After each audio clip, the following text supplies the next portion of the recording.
فتنوں کے بارے میں ہم نے گفتگو کی، بچنے کا طریقہ کیا ہے۔ میں خصوصیت کے ساتھ یہ باتیں میں اپنے نوجوان بھائیوں سے کہنا چاہتا ہوں۔ ہمارے یہاں نوجوان بہت ہیں، ایک بڑی تعداد نوجوانوں کی ہے، لیکن ان کی حیثیت ایسی ہے جیسے کہ بھیڑ بکروں کی ہو۔ کوئی بھی آتا ہے ہانک کر لے جاتا ہے۔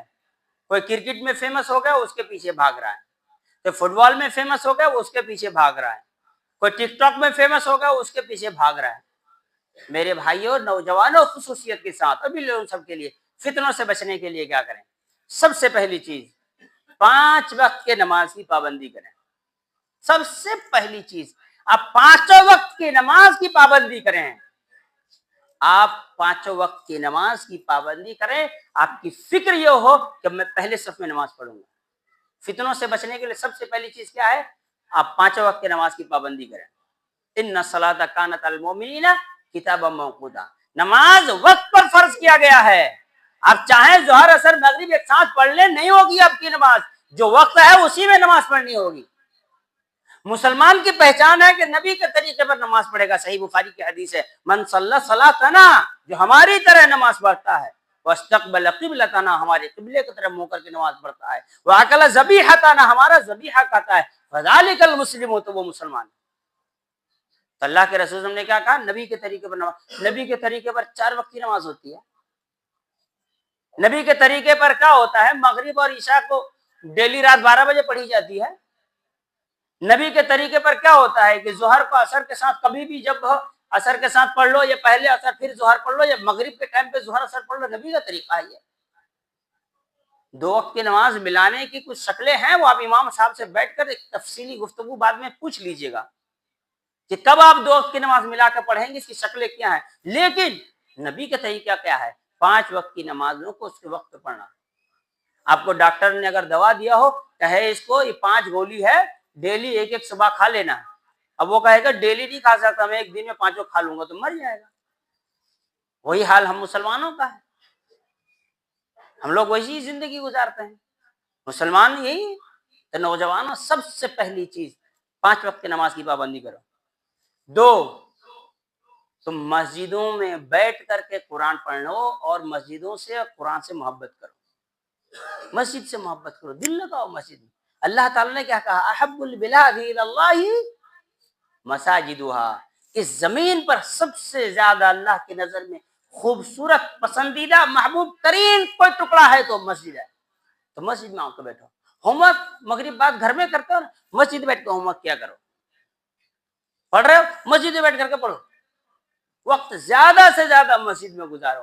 مسجد کے باہر بہت فتنے ہیں، بازار سے بچنا ہے، مسجد میں ابغضھا اسواقھا، رسول اللہ نے فرمایا سب سے برا کیا ہے؟ بازار۔ سب سے پہلے اچھی کیا؟ مسجد۔ تو مسجد میں آ کے بیٹھو، مسجد سے محبت کرو، یہاں بیٹھو، قرآن سیکھو۔ آپ کے مسجد کے امام صاحب ہیں، ان سے آپ قرآن سیکھیں، حدیث سیکھیں، عقیدہ سیکھیں، توحید سیکھیں، نبی کی محبت کیسے کرنی چاہیے یہ آپ اپنے امام سے سیکھیں۔ دوسرا، فتنے سے بچنے کا دوسرا طریقہ کیا ہو گیا؟ مسجد سے محبت کرنا، مسجد میں بیٹھنا ہے، دین کا علم حاصل کرنا ہے۔ تیسری چیز یہ ہے، صبح شام اذکار کا اہتمام کرو۔ اللهم اني اسالك العفو والعافيه في الدنيا والاخره، اللهم اني اسالك العفو والعافيه في ديني ودنياي واهلي ومالي، اللهم استر عوراتي وامن روعاتي، اللهم احفظني من بين يدي ومن خلفي وعن يميني وعن شمالي ومن فوقي، واعوذ بك ان اغتال من تحتي۔ یہ دعا صبح شام اس دعا کو پڑھیے۔ اب سیکھ لیجئے، امام صاحب سے لکھوا لیجئے، رٹ لیجئے، ڈیلی فجر بعد اور مغرب بعد ڈیلی پڑھا کیجئے۔ رضیت باللہ رب وبالاسلام دینا، صبح شام ڈیلی پڑھا کیجئے۔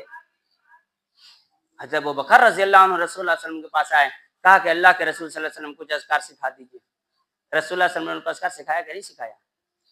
اذکار پڑھو، فتنوں سے بچنے کے لیے دعائیں۔ ان قلب بنی آدم بین اصبعین الرحمن یصرفها کیف یشاء، انسان کا دل اللہ کے 2 انگلیوں کے بیچ میں جدھر چاہتا اللہ گھما دیتا ہے۔ دعا کرتے رہو، اللہم ثبت قلبی علی دینک، اللہم یا مصرف القلوب صرف قلبی علی طاعتک۔ یہ دعاؤں کا اہتمام کیا کرو، صبح شام دعاؤں کا اہتمام کرو۔ اور پھر توبہ کرو، توبہ۔ توبہ صرف رمضان میں نہیں کرنا ہے، ڈیلی سید الاستغفار یاد کرو۔ ابھی پوچھ لیں گے نوجوانوں سے، میں کتنوں کو سید الاستغفار یاد ہے؟ بڑوں بہت سارے کو یاد بھی نہیں ہے۔ سید الاستغفار یاد کرو، صبح شام کے اذکار کا اہتمام کرو۔ دیکھو اللہ کے رسول نے فرمایا جو آدمی ہر فرض نماز کے بعد آیت الکرسی پڑھتا ہے اس کو جنت میں داخل ہونے سے ایک چیز نے روک رکھا، ہو گیا موت۔ موت نہیں آئی ہے اس لیے تم جنت میں نہیں گئے، مرو گے سیدھا جنت، ہے نا۔ ابھی اگر سننے لگ جائے تو کتنوں کو آیت الکرسی یاد نہیں ہوگا، اور کتنوں کو یاد ہوگا تو صحیح الفاظ نہیں نکلے گا منہ سے۔ آپ نے سیکھا فراٹے سے انگریزی سب بولے گا، لیکن آیت الکرسی پڑھنے کہہ دیا جائے تو سب کے منہ میں لکنت آ جاتی ہے۔ کیوں؟ دنیا کی محبت، آخرت سے۔ تو یہ سیکھو فتنوں سے بچنے کے لیے صبح شام کے اذکار۔ اور پانچویں چیز برے دوستوں سے دوری۔ الرجل فی دین جلیسی، آدمی اپنے دوست کے دین میں ہوتا ہے، اپنے برے دوستوں کو چھوڑو۔ ہر وہ دوست جو برا ہو تو چھوڑو، چھوڑ دو، وہ تمہارے بچپن کا دوست ہو یا پیدائشی دوست ہو، کوئی بھی دوست ہو، ایک ہی دن ایک ہی ہاسپٹل میں بھی پیدا ہوئے ہو تب بھی اس کو چھوڑ دو، چھوڑ دو دوست، برے دوستوں کو چھوڑ دو۔ اللہ رب العالمین نے نبی کریم صلی اللہ علیہ وسلم سے کہا وَاصْبِرْ نَفْسَكَ مَعَ الَّذِينَ يَدْعُونَ رَبَّهُمْ بِالْغَدَاةِ وَالْعَشِيِّ يُرِيدُونَ وَجْهَهُ۔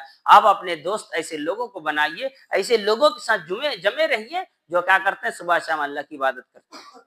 ایک آدمی 100 قتل والا تو سنے نا، اللہ تعالیٰ نے کیا کہا تھا کہ چلو توبہ کرنا ہے تو کام کرو۔ اللہ کے ایک بندے نے ان کو کیا سکھایا کہ برے لوگوں کی بستی چھوڑو، نیک لوگوں کی بستی میں چلے جاؤ۔